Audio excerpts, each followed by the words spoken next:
first off, welcome and thanks for being here. I appreciate you all. And I want to share with you a book that some of you have probably read before and it's probably been, oh my goodness, probably a decade or so since you might have seen it. And of course, because you have happened to read the bulletin points about what I'm talking about, you'll see that there's this beautiful book out there called COVID-19 Moved My Cheese. I'm glad to see a couple smiles. And I recently read this book, and as a coach, I had several of my clients read it. And all of a sudden, the thing that showed up for all of them was this sudden indication that anywhere in life, any of the issues that show up, pop up and create a roadblock, an opportunity to move beyond the roadblock. And as I was reading this, it hit me that I had been dealing with all my clients, this massive interaction called COVID-19 has completely ruined my business or shifted my business in some direction and I'm stuck. And that was in the beginning. And I'm going to skip all the way to September 1st, where I created some really interesting homework for my clients. And my homework was, I want you to go home and over this week, I want you to write down every benefit that has occurred in your business and in your personal life around COVID-19. Now, some people may be sitting there going, oh, I don't want to talk. All I can think about is the negative. And I was so surprised when I came back, and partially I'm clear they knew their coach was going to be asking to see their homework. And that always puts a filter and a perspective of, I want to see positive, i.e. I don't want to hear this is something you're sharing with me. I don't want to, I'm not giving you an opportunity to whine here. I want you to see, I want to see how it impacted you positively.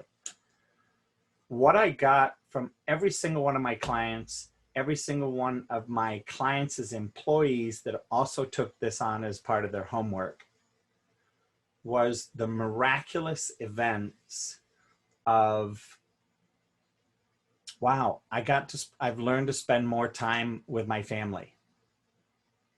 I have learned to be outside more than I've ever been outside since I was a kid running around in the parking lots or in the yard or down the street.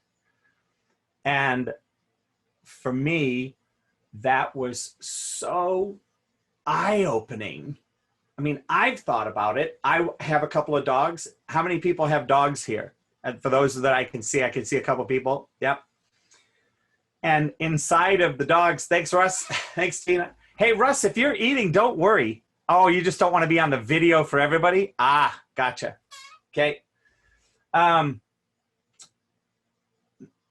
I have seen more people walking dogs than I even knew had dogs. And I've been walking dogs every day for 23 years, every single day, sometimes multiple times a day in my neighborhood.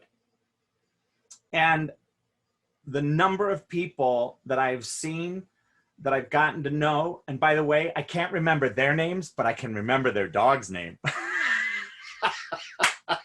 Which I find ironic and very funny. And they also have owned up, a lot of them go, oh, how's Remy doing? How's Kingsley doing? And, you know, I've forgotten your name. And I absolutely love that because it's not about me. I'm on a dog walk with my dogs. It's about them. And it's really a fun time. I've seen more kids outside with parents throwing a ball, kicking a ball, playing playing in their garden.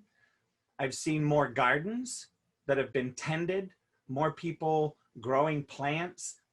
One house I went by, and here's a gentleman watering the plants. And I said, hey, what's going on? He says, this is my duty during COVID. My wife has made me water the plants.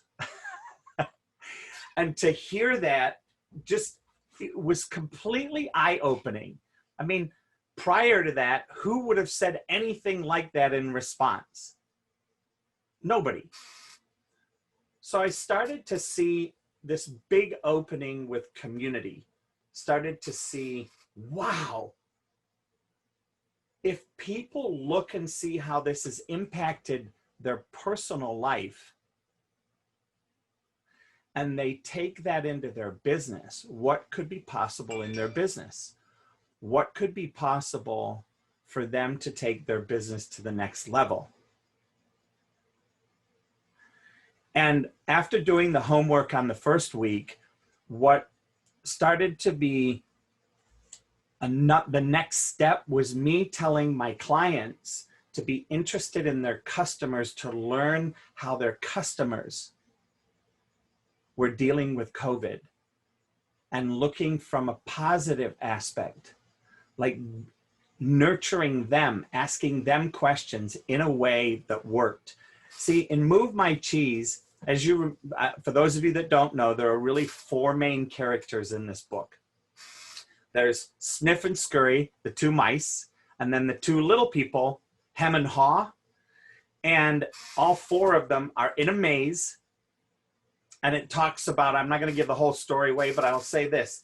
There was cheese down one of the paths, and everybody found it. And Sniff and Scurry took their running shoes and hung them around their neck, because you never know when they might run out of cheese and we might have to run and find more. But Hem and Haw put their running shoes away because they got comfortable and complacent. And then when the cheese vanished, they started to complain. Whereas Sniff and Scurry put their running shoes back on and went hunting. So in this book, are you going to be a mouse and sniff and scurry and run and find the next one? Or are you going to be Hem and Haw and have your business shut down? And some of you will notice this if I mention the word restaurants. How many restaurants do you know that shut down? How many restaurants do you know that were super proactive, immediately jumped on the bandwagon and did a couple of things? Created a takeout menu, created an online profile, created online ordering. I mean, I know 2 businesses that they are doing so well from their change in the initial 2 months, they're not reopening as normal. How many of you know a small restaurant called Chick-fil-A? How many of you eat at Chick-fil-A? If you go to Chick-fil-A now, it's like being waited on in your car. They literally, it is a fine oiled machine, and their business is up. Now, some would say, well, all drive-thrus are up. Not to the degree which Chick-fil-A is. They are way up because of how they chose to handle it. So the question in your own business is, are you being Hem and Haw, or are you being Sniff and Scurry? And what's next? Excuse me. Now we're going to touch a topic that, this topic, it's a little bit more like a nuclear bomb rather than COVID-19 being a touchy subject for a lot of people. This particular one, which is the second part of my conversation, how is politics changed your business? How has politics currently this year changed your friendships? How has politics changed your interactions on social media? Now, I will be 100% transparent with you, and I will tell you that I have lost one of my best friends and a close friend thanks to politics this year. And I consider myself middle, maybe a little right of center. And they are both very left. And since I chose not to join them, I'm very left. And that I would always have conversations, they have said I am all sorts of different names. They have called me racist. They have called me Trump lover. They have called me all sorts of different names. I can't even think of them right now off the top of my head. And the hate social media, how many of you have experienced the hate social media world? That is more of a pandemic than COVID-19. Therefore, the question is, how do you resolve that and how do you deal with that in business? As a business coach, I don't want to lose half of the population, given that there's half left and half right, as potential clients. Therefore, in my Facebook, I literally had to go back to March and clean up my Facebook and remove anything that created some kind of conversation. And why that happened was it was right after the horrible death of George Floyd. I had a conversation and I posted something about police because a friend of mine has a son that is a police officer at that 3rd precinct, and then a former husband who was a police officer or currently is a police officer in St. Paul. And she had posted some things about police around the nation, and I chose to repost it. And it turned into a civil war. And I didn't even know what was going on. I don't watch it doesn't ping me all the time on my social media. And a friend of mine actually picked up the phone and called me and said, Les, you got to deal with this. I'm like, what? What's going on? There's 180 chats going on in your Facebook feed from your article. And I went, what? And I said, and it's nasty. There's Effenheimers. There's your right friends have gone and attacked your left friends. And it's not pretty. And I went, and I had no idea this was going on. And I went in and I was blown away that had happened. And it is a product to me of COVID-19, being stuck at home, doing a lot of social, people unrest, now the political issues. We've got the media that's going blah, blah, blah, blah, blah, blah, blah. We got the media saying this side's fascist, this side's fascist. Then we've got them each turning to each other and saying this. And all of a sudden it's, how do you deal with that as a business? So I have a client who is far right, who owns a business that he deals with everybody. It's a home service business. And it took me probably 3 weeks to have him say, if they have a Biden sign in their driveway, I'm going to turn around and go somewhere else. I'm like, are you kidding me?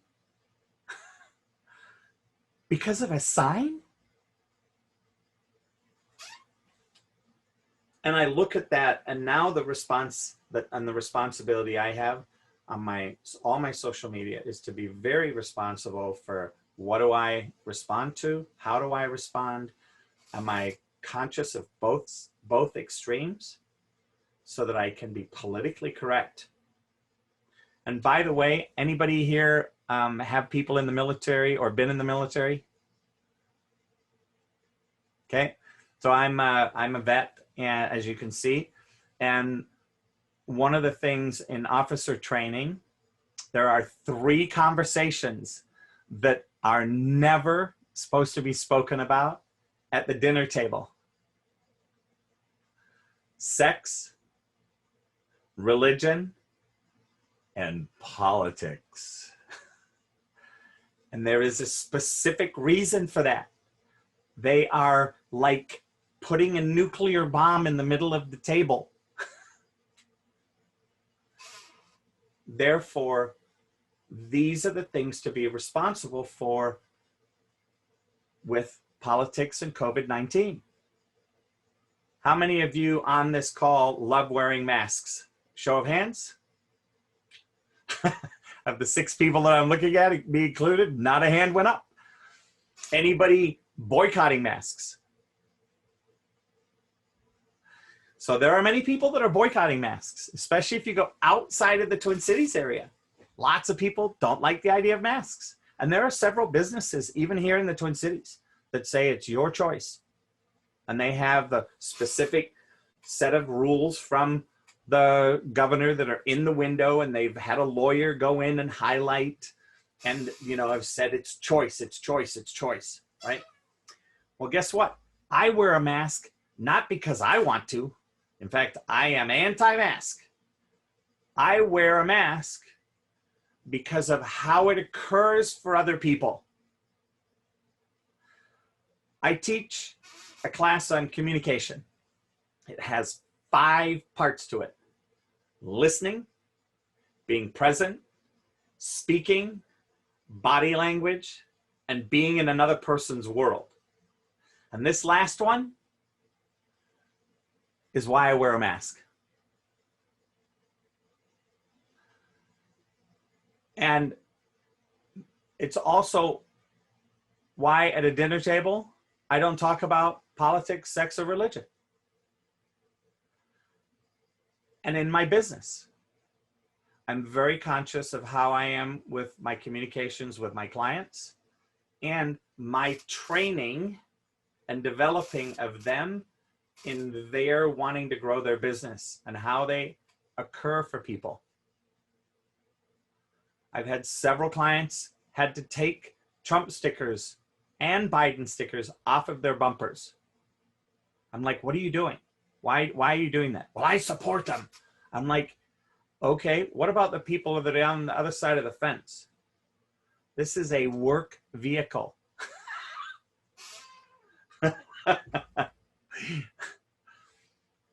So those are some of the things for me that I just wanted to bring full circle to COVID-19, election. Religion is another one. You know, if you ask me, I will tell you, yes, I'm Christian. And if you look at some of my paperwork and some of the things that I hand out, I have faith written on there. And people say, well, Les, how are you going to hold people accountable for their faith? I said, because it's not about whether they're Christian or not. It's about whether they have faith in what they have faith in. And is that a good foundation for them? So it doesn't matter what religion you are. It's how is that a foundation for you in your business? How are you relating to family? And how do you relate to clients? So I don't show up and I don't walk into my clients and go, hi, I'm Les Hill. This is my Bible. And I'd like you to put your hand on this before we have a conversation today. That's not what it's about. For me, it's about making sure that people are being responsible for the world of the people around them. Are we being open to and allowing people to have a different point of view? And what is the benefit of that?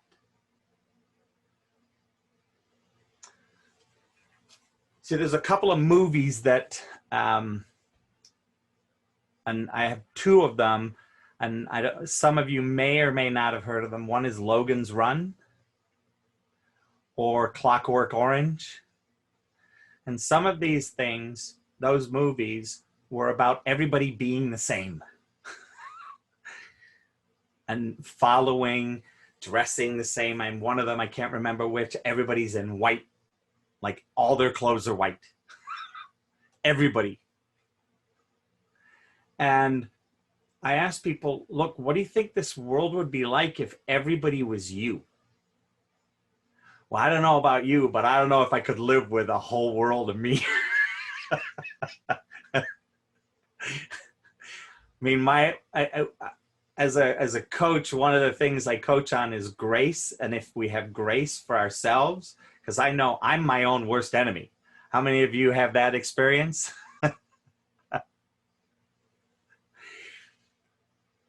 What I love about different points of view, and this is kind of the tidbit of cheese I want to leave each of you with, is people with different points of view allow you to grow and expand.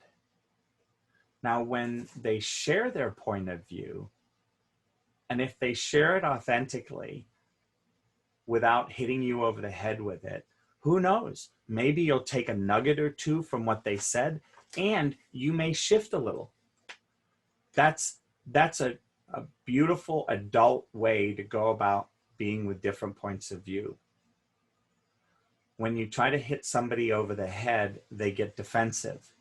They have this thing that I call an amygdala hijack. Anybody heard that statement before? So everybody know what the amygdala is? One person, okay. So the amygdala, if you look at the brain as my wrist here like this, there's frontal cortex, hippocampus, and then down here is the amygdala, down by the base of our head. And that's known as the monkey brain. It's responsible for your survival, for fear, flight, all of that, and fight. And I'll give you a quick example so you'll understand what amygdala is. When you were a kid, did any of you touch the hot stove and get burnt? Russ, you didn't? So when I was a kid, they had those, they had the rings, and when they glowed red and orange, they were really cool looking. And I wanted to see what it was all about. So I took my hand and put it on there. And I got 3 rings of fire across all 4 fingers. Guess what I've never done again? And when I see orange rings, my little subconscious says, keep your fingers away. That's what that's for. Now, in everything that we've talked about, we have stories, we have experiences, we know people that are on either extreme that have upset us. And what happens when we see them is we get triggered by that response from back here for safety reasons, for fear, or for a fight. And my invitation to you from this conversation is to be responsible for whether you are afraid or you are picking a fight, and learn how to move through it with grace and ease and have an amazing conversation. Any questions about COVID-19 or the election or, religion or sex? No kidding. We're not going there. Actually, Les. Yes. Actually, those 3 topics are things that need to be talked about, especially in the family. And that's why I think we have such controversy. I have 3 adult children. 2 of them are women, young women. And I've brought up my political view is they're totally on the other side. And I have, to your earlier point, I have found the conversations initially to be pretty harsh, but as we've talked more about it, we still aren't changing our sides, but they become more civil conversations. Yes. Because we've actually talked politics instead of never talking about it. And then the first time, I didn't think my daughters were going to talk to me again.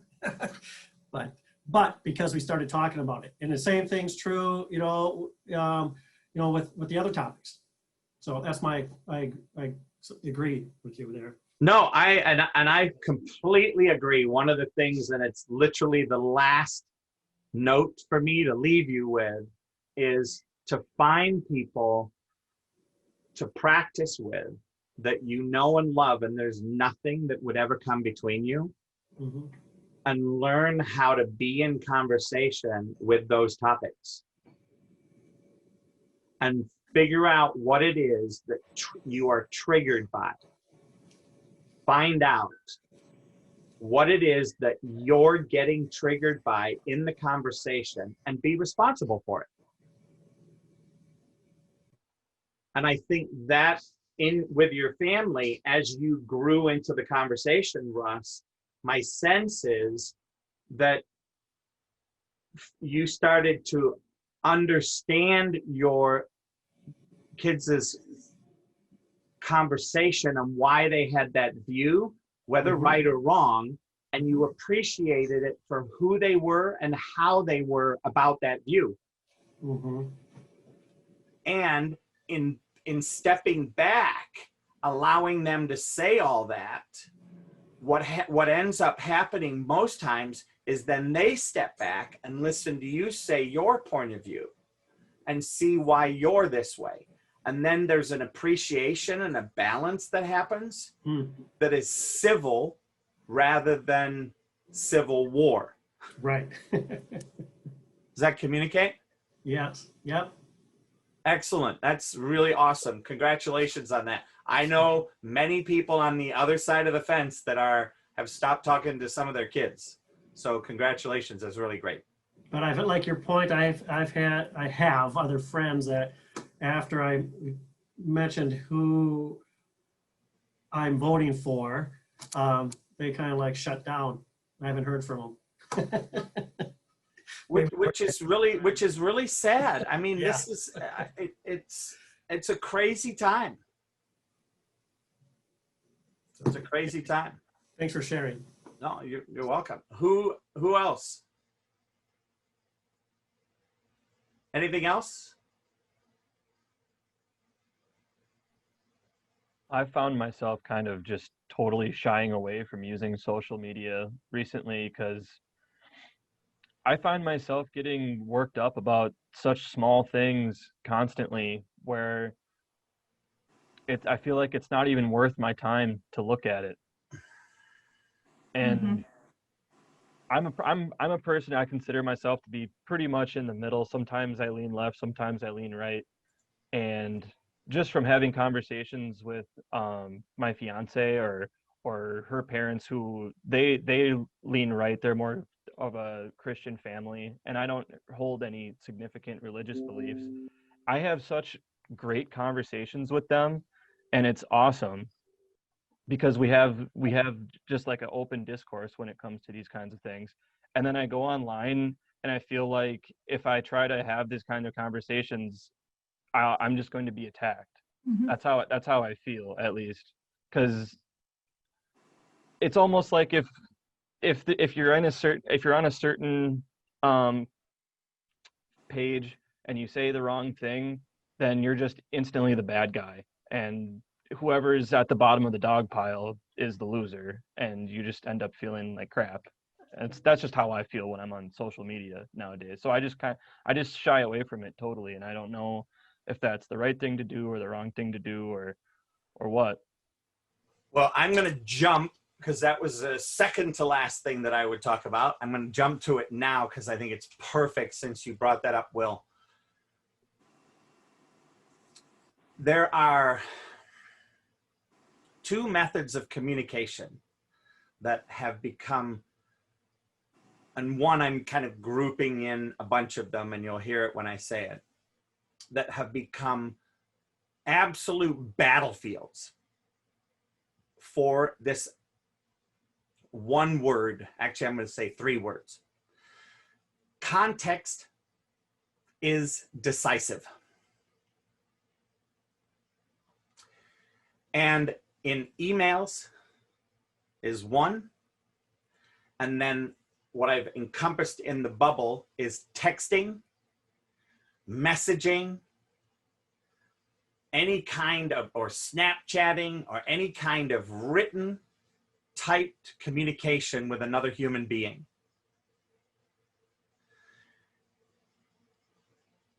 Very, very, very few people are responsible about what is the context of the environment that they are texting into,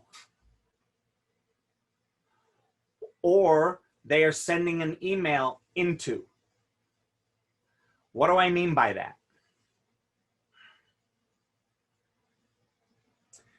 Sending a text message to a significant other saying, honey, I'm running late. What does that mean? It is very ineffective communication. Are you 5 minutes late? Are you a half hour late? Are you maybe going to miss our appointment at the doctor together for our pregnancy 9-week check-in? Because we have a tiny window and I'm running late. Does that mean you're going to make it to the window or not? There is so much that is contextual in I'm running late. It can be construed many ways.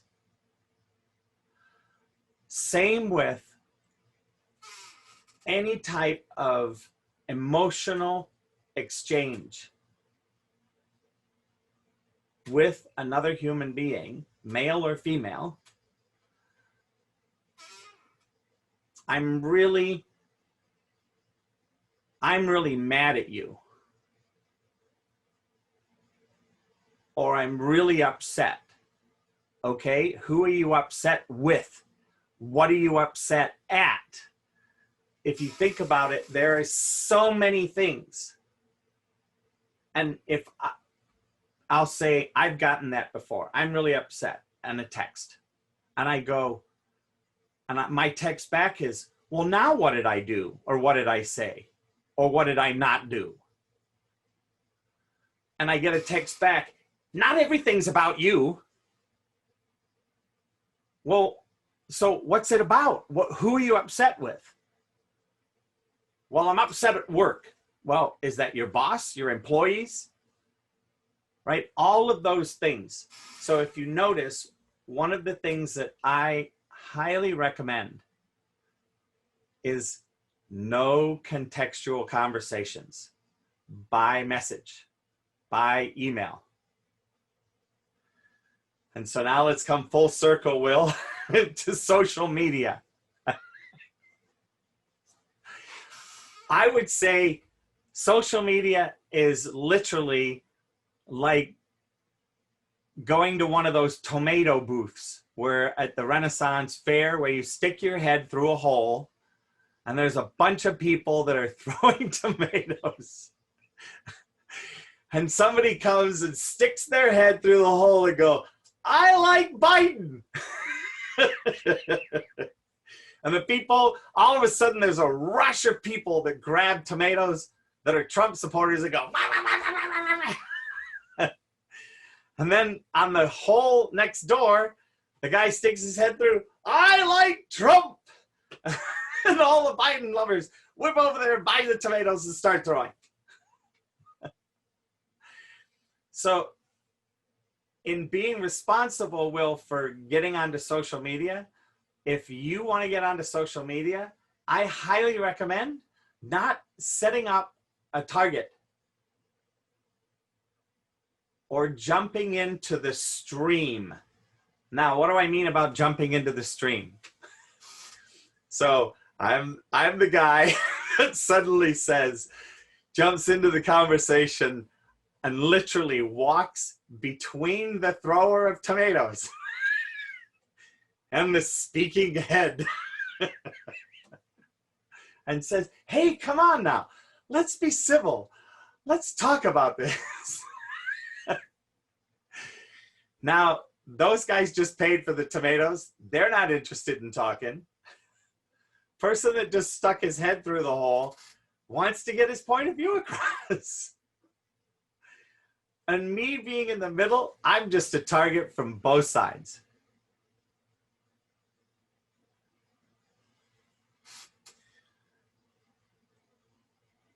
And some of you who are listening may be having the question of, what does this have to do with business? I want you to look at and we're going to go to answering some questions here. I'm going to, give you an opportunity to speak out, to share questions in the chat. What have you done with customers that occurs as the tomato thrower, the peacekeeper, or the thrower of conversation? Whatever you want to call the person sticking their head through the hole. Where have you done that in your business in the last few months that you can now see, things might have gone differently if I had not been in one of those three positions? Who would like to share or challenge me with a question or challenge me with a situation? I am here and I am free to answer those questions.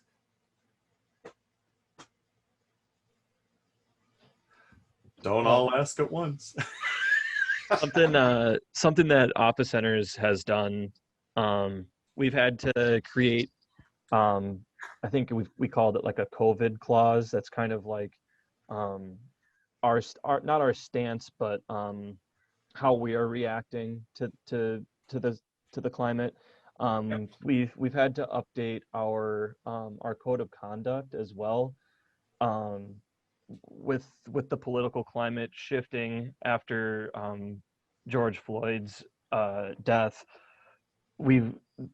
of course there was lots of talk about race and racism and things of that nature, which also sparks up other conversations about gender and identity and things of that nature as well. And so we've had to update some of our content in those areas just to make sure that people can understand that we're a space that is open to everybody, and things like that, just so that people know that when they come here that it's a welcoming place and that we accept people from all walks of life and things like that. Because I feel like if you don't have something on paper and you're not prepared, then it labels you as a company who doesn't care about these subjects. And yep, we do care about that type of thing.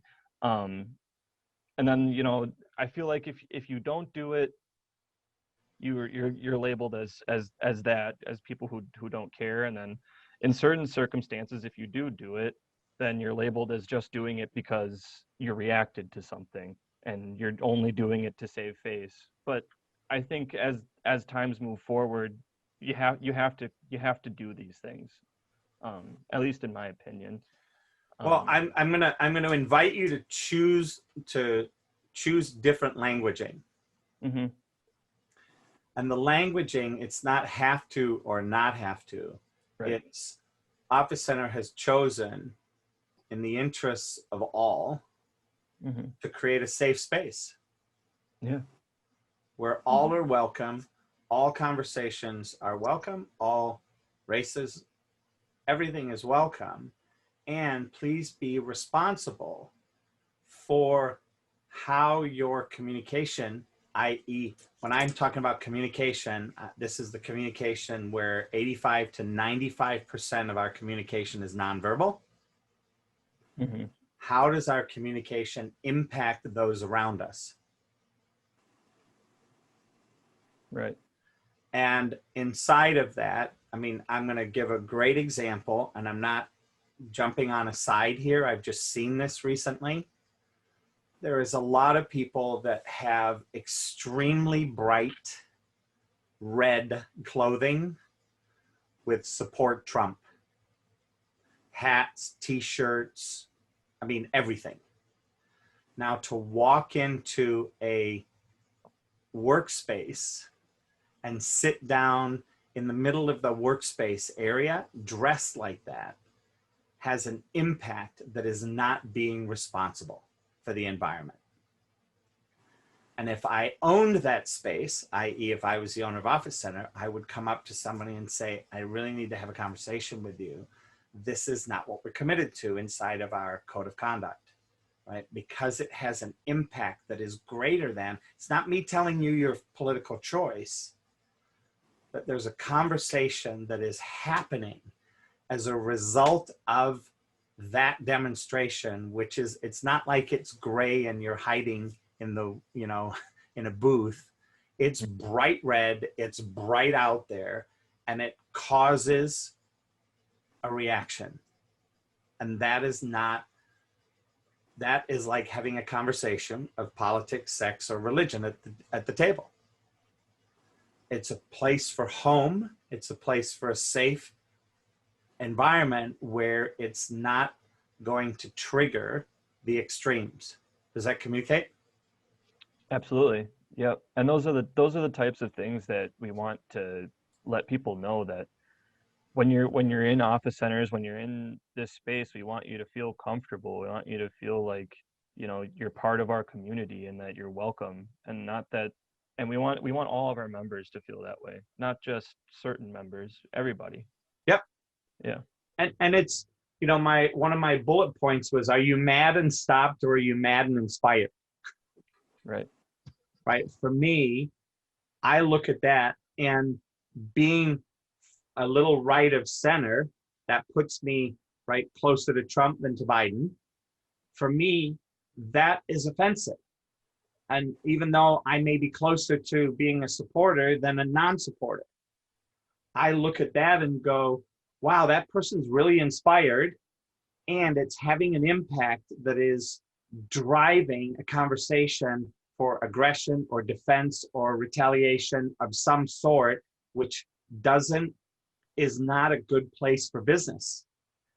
And when you step back, even if I was far right, I don't want to be that person. It's like walking into the middle of a funeral with a joker's hat with flashing light bulbs on the end of it. It just doesn't communicate the context of the environment you're stepping into. And more and more and more today, as I started this, it's about how do you show up in that context and move it forward, inspire that space, and not explode the space. That's really great, Will. Thanks for sharing that with us. I see somebody came off of mute up in the upper right corner of my screen. Hi there. Hi. Yeah, How it's are you? Rachel at Edina. Good. How are Hi, you Rachel. doing? Phenomenal. Good. How am I yeah, doing? What? How are you doing? Yeah, how am I doing? Am I passing? Yeah. Yeah, you got an A+ from me. It's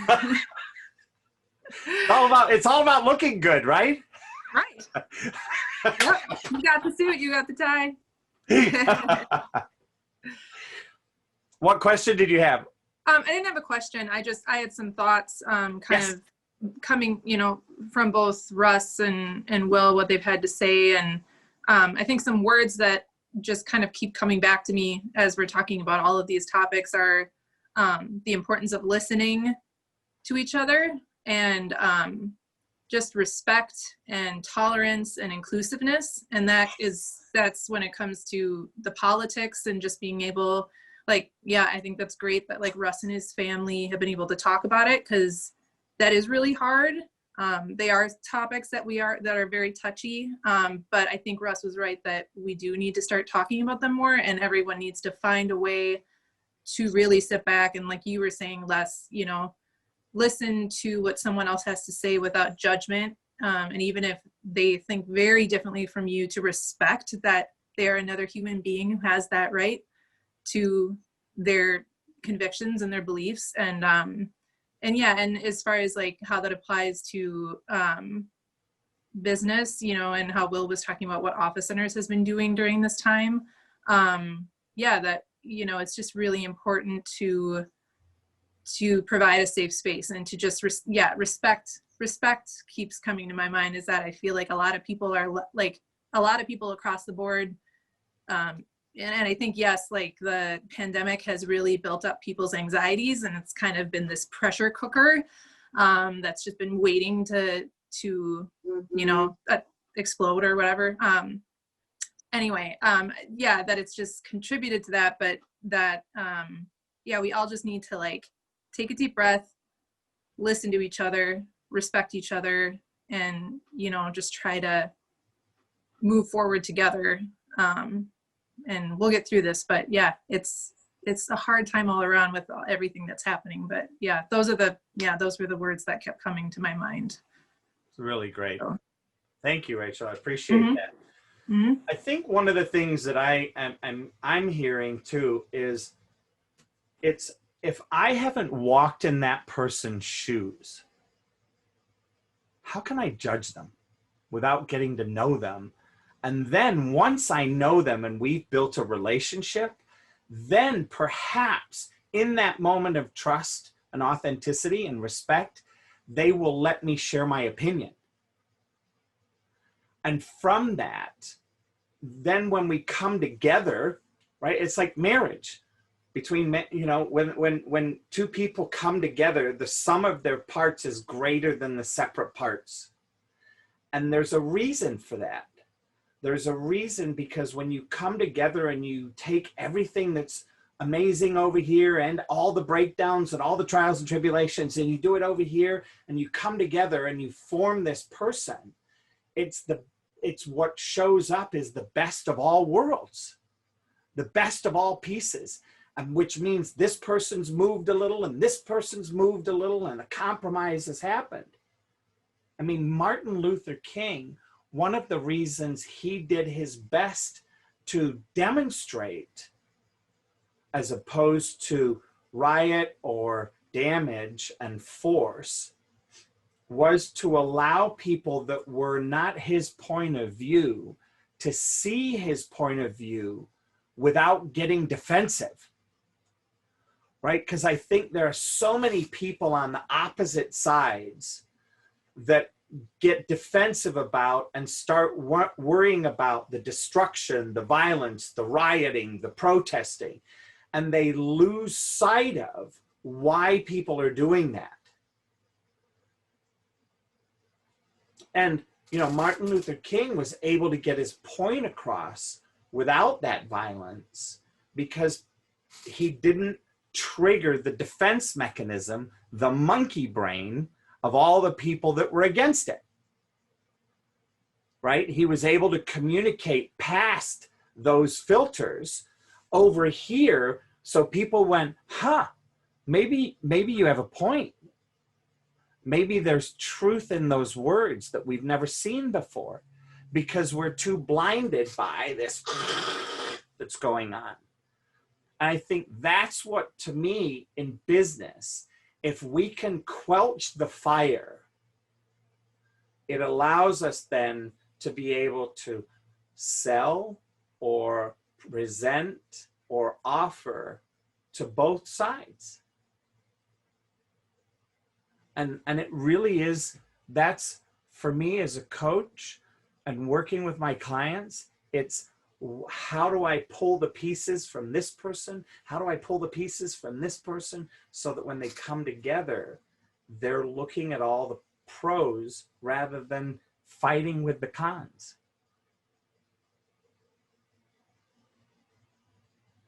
Tina, any questions? Any thoughts, feedback? Do you have a situation that you want to throw at me and stump the speaker? No, with me, like, especially for politics, I'm one that I kind of just, you know what, I just keep it to myself because I don't want any of that conflict. I respect what other people, you know, their views, whatever. And if they ask me, I'll tell them, but I'm not one that's hanging a flag or putting a sign because I just don't want any of that negative. So I just choose to keep it to myself. Right. Which at some level is sad, right? It's because it's like, I mean, my friends know right. where I'm at, but Yep. like, I don't want any, you know, my neighbor going, hey, I don't like you anymore. So I just kind of. Which is kind of sad. It's almost like, well, I better not plant daffodils because my neighbors don't like daffodils, right? So now we can't see daffodils. It is, yeah. It's like if people were able to see that being discouraging or not accepting daffodils, we're going to lose daffodils. Yeah. And I guess it's probably this year is probably more is different than Any other year. past. Is there's so much controversy this year with everything. So, I guess in the past I never really was, thought twice about saying, hey, I'm voting for, but now this year, I don't know. It's unpredictable how people are going to react to you. It is, and I think what you point to is how many people can, and I'm going to put my hand up first, can honestly say they've watched soap operas. Yeah. Okay. Or drama TV. Yeah. If you think about why people watch that stuff, it's they live vicariously through the extremes of others. It's like Survivor, right? The Bachelor, or all of these things. People live vicariously through that.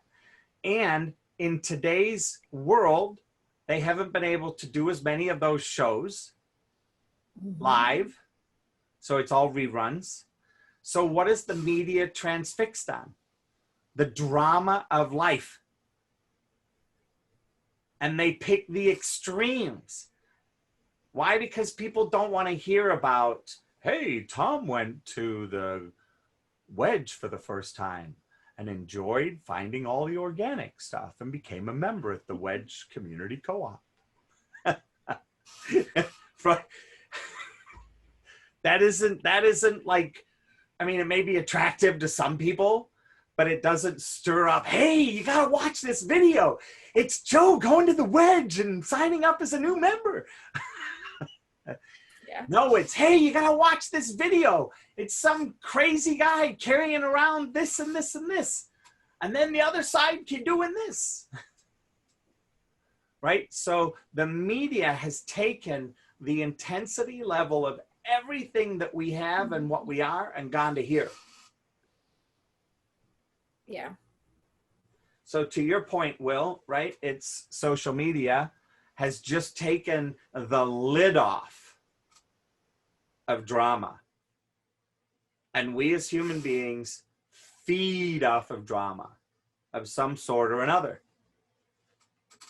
So how do we be responsible, and how do we train others to start to be responsible for that? And the one answer that I have is look in the mirror before doing or saying anything.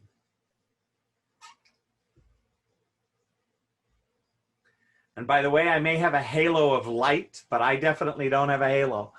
And I definitely have done my fair share. And my coaches have, part of the reason my ears are a little red is because I get whacked upside the head by my coaches, because I have had to learn over the last 6 months to be more considerate of the other point of view.